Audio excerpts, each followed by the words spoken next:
Welcome to my channel. आज मैं आपको व्रत से रिलेटेड कुछ और डिफरेंट क्वेश्चन के बारे में बताने जा रहा हूँ।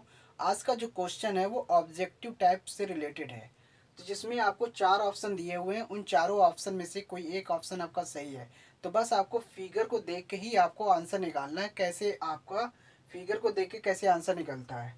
तो यहाँ पे पहला क्वेश्चन दिया हुआ है, चित्र में वृत्त का केंद्र ओ है, रेखा बी ओ डी और एंगल ए ओ सी की अर्धक है, तथा एंगल सी ओ डी जो है 50 डिग्री हो, तो एंगल ए बी सी की माप क्या होगी। तो फर्स्ट ऑप्शन दिया हुआ 25 डिग्री दिया है, सेकेंड ऑप्शन 50 डिग्री दिया हुआ है, थर्ड ऑप्शन दिया है 100 डिग्री और फोर्थ ऑप्शन दिया है 120 डिग्री। इन चारों ऑप्शन में से कोई एक ऑप्शन आपका सही है। तो आपके फर्स्ट क्वेश्चन का जो फिगर है वो ये वाला है, जिसमें क्वेश्चन के अकॉर्डिंग क्या बोल रहा है, ओ जो है ओ जो है एक वृत्त, ओ जो है वृत्त का एक केंद्र है, जिसमें बी ओ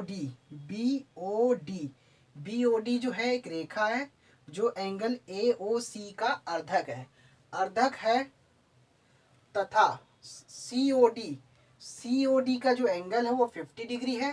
तो हमें ए बी सी, तो हमें ये वाला एंगल निकालना है। तो कैसे निकलेगा, अब बात आती है, अब बी ओ डी एक अर्धक रेखा है। अब जब किसी भी एंगल को अगर कोई लाइन काट कोई भी रेखा है, अगर किसी कोण को अगर काट रही है अर्ध दो बराबर भागों में, यानी कि उस कोण का अर्धक है। तो अर्धक मतलब क्या होता है, अगर ये 50 डिग्री है तो ये दूसरा वाला भी 50 डिग्री ही होगा, दूसरा वाला भी 50 डिग्री हो जाएगा। अब इस तरीके से पूरा जो एंगल हुआ वो आपका 100 डिग्री का हो गया। तो 50-50 मिलके 100 डिग्री हो गया। तो सी ओ डी का जो एंगल था 50 डिग्री हुआ, तो एंगल ए ओ सी का जो एंगल हुआ वो 100 डिग्री हुआ। अब बात आती है हमें निकालना ए बी सी, ऊपर वाले का एंगल निकालना है। अब बात आती है कि वृत्त के शीर्ष पर बना कोण और वृत्त के केंद्र पर बना कोण। तो वृत्त के शीर्ष पर बना कोण जो होता है वृत्त के केंद्र के बने कोण का आधा आधा हिस्सा होता है। अगर ये 100 है तो ये 50 डिग्री हो जाएगा। तो रूल्स के मुताबिक आपका 50 डिग्री आया है। तो इसमें से 50 डिग्री कौन सा ऑप्शन है, आपका पहले वाले क्वेश्चन का सेकंड वाला ऑप्शन सही है, ये वाला।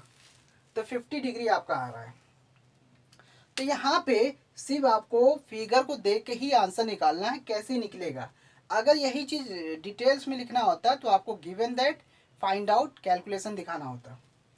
और जिस रूल से आपने इसका एंगल निकाला है उसको लिखना पड़ता कि किस वजह से आया। यहाँ पे ऑब्जेक्टिव में आपको दिखाने की जरूरत नहीं, सीधे आपने सॉल्व कर दिया, आपका ये एंगल 50 डिग्री का होगा।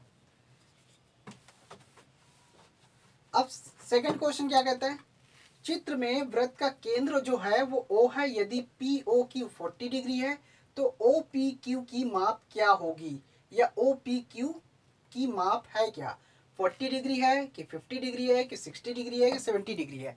अब फिगर आपका सेकंड वाले क्वेश्चन का जो फिगर है वो ये दिया हुआ है, जिसमें आपका एक सर्किल दिया हुआ है, जिसमें उस सर्किल का जो इस सर्किल का जो केंद्र है वो O है। यदि पी ओ क्यू 40 डिग्री है तो ओ पी क्यू, हमें ये वाला एंगल निकालना है। हमें ये वाला एंगल निकालना है। अब बात आती है क्या, सेंटर पे है, ओ जो है वृत्त का सेंटर है, तो ओ पी और ओ क्यू क्या है, रेडियस है। जब ओ पी और ओ क्यू रेडियस है तो ये रेडियस है, ये भी रेडियस है, दोनों की साइड जो है सेम है। जब दोनों की साइड सेम है तो इनके एंगल भी आपस में क्या होंगे, बराबर होंगे।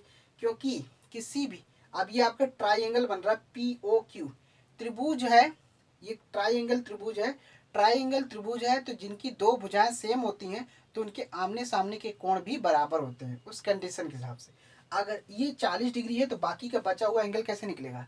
अब बात आती है, तो ट्राइंगल के तीनों कोणों का जो सम होता है वो 180 डिग्री होता है। 180 में से 40 जब घटाएंगे तो आपका आ जाएगा 140 डिग्री। अब बात आती है यहाँ पे इन दोनों कोणों का योग हमें मिला है, तो P plus Q is equal to 140 degree है। तो यहाँ पे दोनों का कोण जो है बराबर है। अब बराबर है तो बराबर होने की कंडीशन में क्या होगा, दो टुकड़े हो जाएंगे, तो 140 के दो हिस्से होंगे, तो ये 70 डिग्री होगा तो ये भी 70 डिग्री होगा। तो इस तरीके से आपका ओ पी क्यू, इसकी जो वैल्यू आए वो 70 डिग्री आए। इनमें से कौन सा ऑप्शन सही है, तो फोर्थ वाला ऑप्शन सही है, ये आपका फोर्थ वाला सही आएगा। तो फाइनल आंसर आपका 70 डिग्री आएगा। तो 140 डिग्री दोनों कोणों को जोड़ के निकला है। अब दोनों कोण जब इक्वल हैं तो एंगल P और एंगल Q दोनों सेम है। तो इस तरीके से angle P plus angle Q is equal to 140। तो यहाँ पे एंगल P कर सकते हैं, दोनों का डबल कर दिया 140 एंगल P 140/2, तो ये 2 से भाग देंगे 70 डिग्री आ जाएगा। इस तरीके से इसका एंगल आपका निकल आएगा।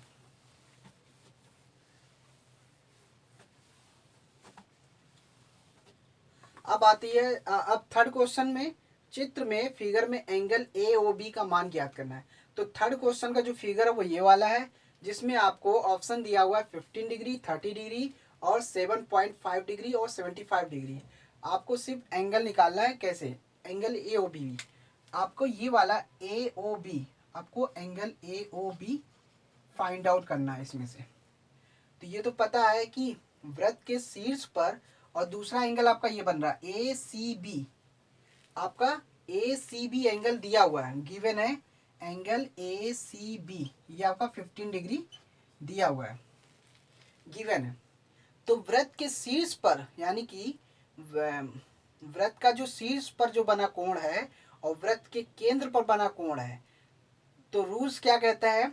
वृत्त के शीर्ष पर बना कोण होगा तो वृत्त के केंद्र का कोण निकालने के लिए वृत्त के शीर्ष पर बने कोण को दुगना कर देंगे तो वृत्त का केंद्र में पता चल जाएगा। वृत्त के केंद्र पर बने कोण फाइंड आउट हो जाएगा। अगर ये 15 डिग्री है तो ये 30 डिग्री हो जाएगा, तो यानी कि ये आपका वैल्यू आ जाएगी 30 डिग्री। तो शीर्ष पर बना हुआ जो कोण होता है वो वृत्त पर बना हुआ जो कोण होता है, शीर्ष पर बने हुए कोण को डबल कर देंगे तो आपका वृत्त के केंद्र पर बना हुआ कोण निकल जाएगा। तो यही तो होता है, उल्टा करना होता है। जब शीर्ष का निकालना होता है तो केंद्र के बने हुए कोण को आधा कर देते हैं, और जब हमें केंद्र का निकालना होता है तो शीर्ष पर बने हुए कोण को डबल कर देते हैं। तो इस तरीके से अगर ये 15 डिग्री है तो ये 30 डिग्री हो जाएगा। तो ये देख कर ही आपका आंसर आ रहा है। तो ये वाला सेकेंड वाला ऑप्शन आपसे, तो थर्ड वाले क्वेश्चन में सेकेंड वाला ऑप्शन सही है, 30 डिग्री आ रहा है। अब फोर्थ क्वेश्चन क्या कह रहा है? एक अर्धवृत्त में व्यास पर बना, यानी कि एक सर्किल दिया हुआ है, उसके अर्धवृत्त में व्यास AC जो है वो डायामीटर है। क्या है? डायामीटर का मतलब होता है व्यास। अब व्यास पर बना हुआ एक ट्राइंगल है, त्रिभुज ABC है, जिसका एंगल BAC, आपको एंगल BAC 30 डिग्री दिया हुआ है, 30 डिग्री दिया हुआ है। तो एंगल BCA आपको निकालना है, फाइंड आउट करना है। तो BCA ये वाला एंगल निकालना है। अब ये वाला एंगल कैसे निकलेगा? अब यहाँ पे रूल्स के मुताबिक क्या कहता है? वृत्त के रूल्स के मुताबिक या वृत्त के थ्योरम के हिसाब से इस वाले क्वेश्चन को ध्यान से देखने पे क्या होता है, अर्धवृत्त पर व्यास पर बना हुआ जो कोण होता है, अर्धवृत्त पर बना हुआ जो कोण होता है शीर्ष पर अर्धवृत्त पर बना हुआ जो कोण होता है वो 90 डिग्री का होता है। तो ये आपका सीधा सीधा 90 डिग्री हो गया, 90 डिग्री हो गया। अब किसी भी ट्राइंगल के दो कोण हमें पता होता है तो तीसरा एंगल अपने आप निकल आता है। तो कहने का मतलब अगर ये 90 और 30, 90 प्लस 30 जोड़े कितना हो गया? 120 हो गया। अब त्रिभुज के तीनों कोणों का जोड़ जो होता है वो 180 होता है। अब 180 में से 120 घटाते तो कितना आ जाएगा? 60 डिग्री। घटाने पे 60 डिग्री आ जाएगा। तो ये वाला जो कोण हुआ ये 60 डिग्री होगा। अब देख के बताइए 60 डिग्री आपका चारों ऑप्शन में से कौन सा सही है? 30 डिग्री है, 45 डिग्री है, 60 डिग्री, 80 डिग्री। आपका थर्ड वाला ऑप्शन सही है। तो ऑब्जेक्टिव टाइप वाले क्वेश्चन को में आपको फिगर देख के ही आंसर निकालना है। फिगर आपको रफ अगर करना भी है तो साइड में रफ कर सकते हैं, लेकिन आपको सीधे फिगर में ही देख के ही आपको आंसर निकालना है। तो यहाँ पे जब भी आपको इस टाइप से रिलेटेड क्वेश्चन मिले तो आप बड़े आसानी से सॉल्व कर सकते हैं, लेकिन शर्तें ये है कि अगर आपको रूल्स पता है तभी आप इन क्वेश्चन को सॉल्व कर पाएंगे। अगर आपने मेरी पिछली वीडियो नहीं देखी है, अगर वृत्त रिलेटेड जो वीडियो जो मैंने रूल्स बताए हैं, थ्योरम बताए हैं, अगर आप उस थ्योरम या रूल्स को देख लेते हैं, समझ लेते हैं, तो आपको इस टाइप से रिलेटेड वृत्त से रिलेटेड जो भी क्वेश्चन आएंगे, जो भी क्वेश्चन हैं, आपको बड़ी आसानी से समझ में आते रहेंगे। तो thanks for watching my video. धन्यवाद।